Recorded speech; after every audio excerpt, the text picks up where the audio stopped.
As temperatures rise, the level of the oceans will rise. A recent study found that if average temperatures rise by 3 degrees Celsius, 5.4 degrees Fahrenheit, Greenland's enormous ice sheet will begin to melt and sea levels all over the world may rise by a half foot to 3 feet or more. This may happen over years or decades, or more take longer than a century. A 3-foot rise in sea level would swamp the Gulf Coast and every East Coast city from Boston to Miami. Rising water would cover low-lying areas such as the Nile Delta and countries such as Bangladesh. Millions of people would be forced to move. The Antarctic ice cap holds about 90% of the world's ice and about 70% of its fresh water.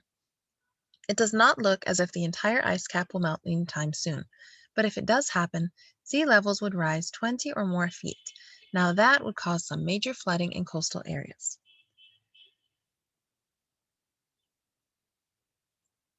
Atmospheric warming can cause a rise in ocean temperatures and place coral reefs in jeopardy.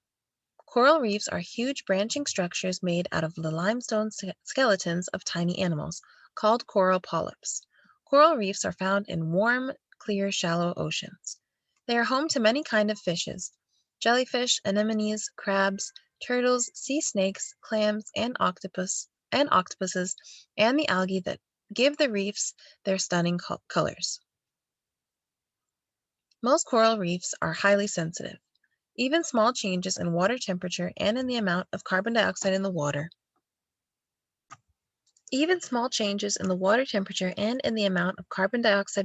can kill algae in a reef. When the coral dies, it bleaches white. In 1998, a weather pattern called El Niño warmed the seas. In just 1 year, about 1 in every 6 of the world's reefs was lost. If coral reefs die, then much of the animal life they support will be wiped out as well. Changing climate affects every ocean and every continent. Rising temperatures add heat energy and water vapor to the atmosphere. That can lead to heavier rainfalls and more powerful storms in some places and long droughts in others. The changes will differ depending upon the location. Many tropical areas may have greater rainfall, but in the dry regions, even less rain may fall.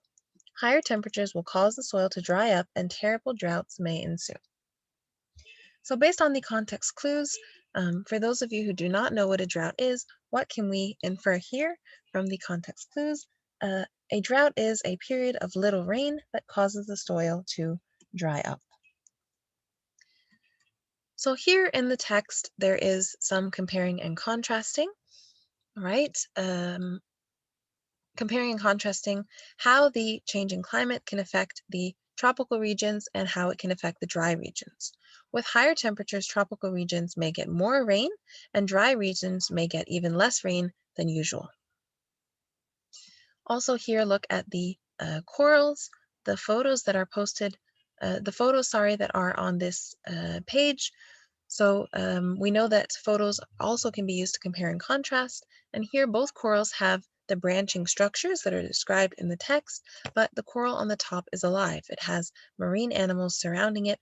The coral on the bottom, however, is dead, right? It is bleached white and it has no marine animals around it. So it says here that when the coral dies, it bleaches white. And here we have a question at the bottom of the page: how might a warmer climate affect life in the oceans and on land? So we know that rising temperatures might kill the coral reefs, and this would wipe out many aquatic animals, many of the animal life that depends on a certain temperature. This would definitely kill and wipe out many of these animals. So the rising temperatures also may cause more storms. They may cause heavy rain, and they may cause drought. All right, all of this is listed in the text.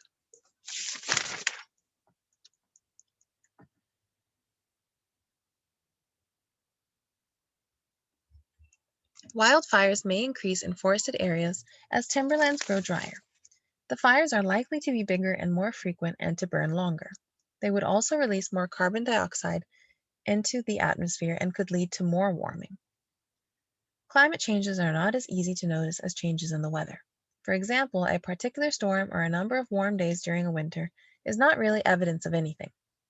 We can all see day-to-day weather changes, but climate changes are noticeable as well. Plants and animals are already showing the effects of Earth's warming. Cold places such as the North and South Poles and mountaintops have been the first to feel the heat.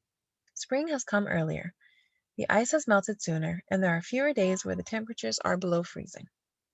Many kinds of wildlife need the cold to survive. Some animals have adapted to the warmer weather by migrating to colder places. As the climate has warmed over the past century, the colorful checker spot butterfly of the American West has moved northward or to higher elevations. The checker spot butterfly has almost completely disappeared from its original home in Mexico and has adjusted to its new northern home in Canada. But not every animal can travel as easily. Scientists worry that crowding on mountaintops and colder places will cause some species to become extinct. So again, here it states how climate changes and weather changes are different. Climate changes are more difficult to notice than weather changes because they occur over a longer period of time. Some of the signs of climate change that you can see include spring-like weather that comes earlier, the ice melts sooner than normal, and there are fewer days with the temperature below freezing. So this means that the Earth is getting warmer.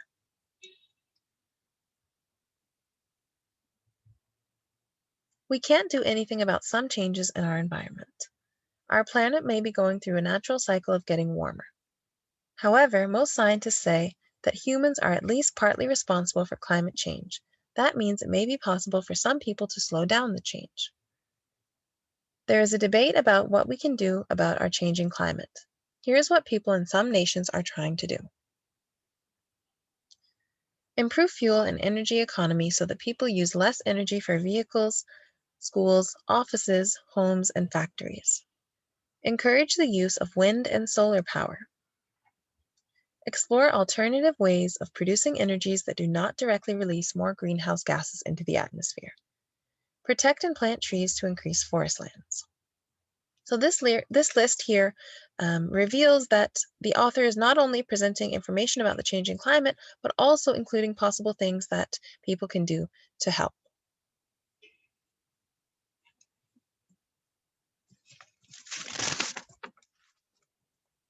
Again, here we have some more ways that people are trying to slow down climate change. Nations and governments can do certain things to slow down dramatic climate changes. People can help too. They can choose to use less energy to heat and cool their houses, or at least use less fuel when getting around. Here are some things we might consider.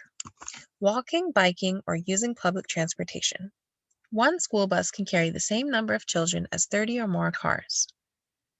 Using sturdy, reusable bags for shopping and reusable cups and glasses is less wasteful than using the disposable bags and cups. Taking short showers uses less energy than taking long showers. Planting a single tree can make enough oxygen for the lifetimes of 2 people. If 1 million trees are planted, the trees would eventually absorb more than 1 million tons of carbon dioxide. Here's what some families are doing to slow down rapid climate change. Using fans instead of air conditioners. They may set a house air conditioner slightly higher in the summer and slightly lower their heaters. They may lower a water heater's thermostat from hot, about 135 degrees Fahrenheit, to warm, about 120 degrees Fahrenheit.